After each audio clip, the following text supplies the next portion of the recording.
Welcome to T eighteen news. మన channel మన ఇష్టం. మేడారంలో నిర్వహించిన మీడియా సమావేశంలో తప్పుడు ప్రచారంపై నిప్పులు చెరిగిన మంత్రి సీతక్క. ప్రపంచ ప్రసిద్ధి మేడారం సమ్మక్క సారలమ్మ మహాజాతర సందర్భంగా తనపై కొందరు కావాలనే తప్పుడు ప్రచారాలు చేస్తున్నారని మంత్రి దళసరి అనసూయ సీతక్క ఆవేదన వ్యక్తం చేశారు. మనస వాచ కర్మన చిత్తశుద్ధితో ఆదివాసీల అస్తిత్వం ఆత్మ గౌరవం కోసం పరితపించే ఆదివాసి బిడ్డను తాను అని పేర్కొన్నారు. తాను పారిపోయే రకం కాదని, భక్తుల ప్రజల కోసం పంతం నెగ్గించుకునే రకమని స్పష్టం చేశారు. ఆదివాసీ అస్తిత్వం, తల్లుల పట్ల అంచలంచల భక్తి తన జీవన విధానమని, మేడారం జాతర దిగ్విజయాన్ని జీర్ణించుకోలేక కొందరు చేసే కుట్రలకు భయపడబోనని మంత్రి తెలిపారు. మేడారంలో కూడా పెద్ద ఎత్తున భక్తులు రావడం ఇదొక ఛాలెంజ్గా అయింది. అయినా కూడా ఏ భక్తులకు కూడా ఆటంకం లేకుండా గద్దెల మీదకి వెళ్ళి దర్శనాలు చేసుకున్నారు. తర్వాత ఎంటైర్ క్యాబినెట్ వచ్చి ఒక రోజు ఇక్కడ ఉండి మరి ముఖ్యమంత్రి గారు నూతనంగా మనం నిర్మించిన గద్దెలను కూడా ప్రారంభించడం జరిగింది.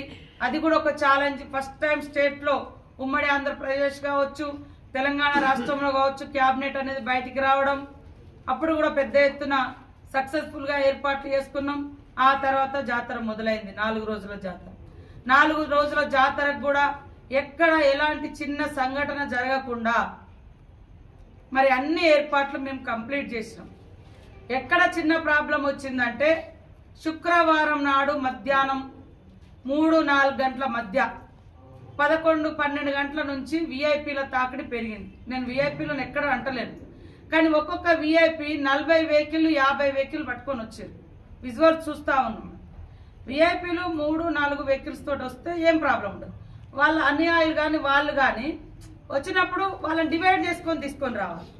ఇప్పుడు వాళ్ళు వచ్చారు, మేము విఐపీలం కదా అని వచ్చారు. వచ్చిన తర్వాత అందరు కమాండ్ కంట్రోల్ కాడికి వస్తున్నారు. అక్కడ ఓన్లీ విఐపీకి మనం ఒక మనిషి 2 మనుషులు పట్టే గేట్నే ఇచ్చినాం. కానీ 200 మందిని ఒక విఐపీ పేరు మీద వచ్చిన వాళ్ళు అయితే 200 మందిని పట్టుకొచ్చారు.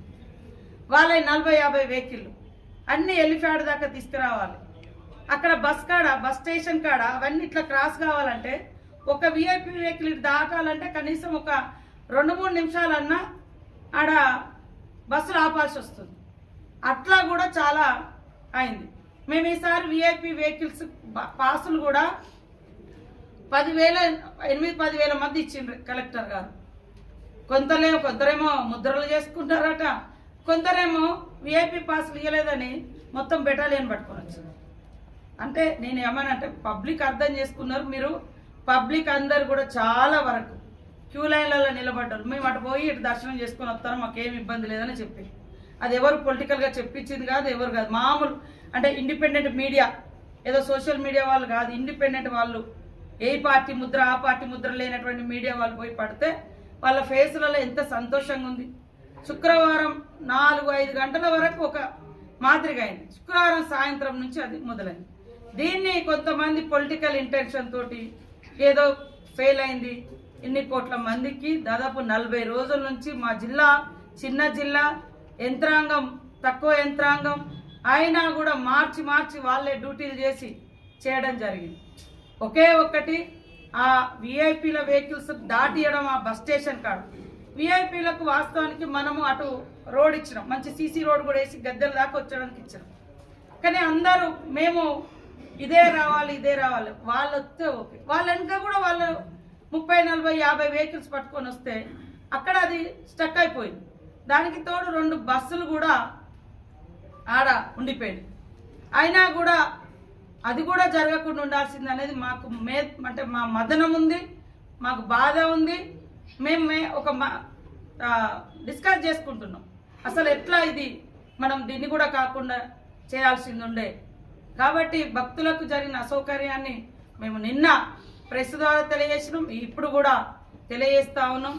మేమందరికీ ప్రైవేట్ వెహికల్స్కి అందరికి చెప్పినాం, దయచేసి డ్రింక్ చేసి డ్రైవింగ్ సీట్లో పెట్టకండి, ఆతృతగా రాకండి అన్నీ వాళ్ళు పాటించారు. కాబట్టే పసర నుంచి ఈసారి 1 నిమిషం కూడా ట్రాఫిక్ జామ్ కాలేదు, పసర టు మేడారం. అదేవిధంగా మరి భూపాలపల్లి నుంచి బయక్కపేట ఈ రూట్లో నార్లాపురం దాకా బ్రేక్ కాలే. అటు కాటారం నుంచి కాలువపల్లి నుంచి ఊరట్టం దాకా కానీ, లేకుంటే చిన్నబోయినపల్లి నుంచి మన ఊరట్టం దాకా ఇవన్నీ ప్రైవేట్ వెహికల్స్ వచ్చే రూట్. కానీ ఎక్కడో బ్రేక్ కాదు. మనకు అంతకుముందు ఆ ప్రైవేట్ వెహికల్స్ వచ్చే రూట్లో బ్రేక్ అయ్యేది, బాగా దర్శనం అంటే జామ్ అయ్యేది. దాంతో మేము బస్సులలో రండనే ఎక్కువ పిలుపునిస్తాం, ఎందుకంటే దగ్గరగా ఉంటుంది దిగి వస్తున్నాం. కానీ మేము ఇప్పుడు విజువల్ చూసిన తర్వాత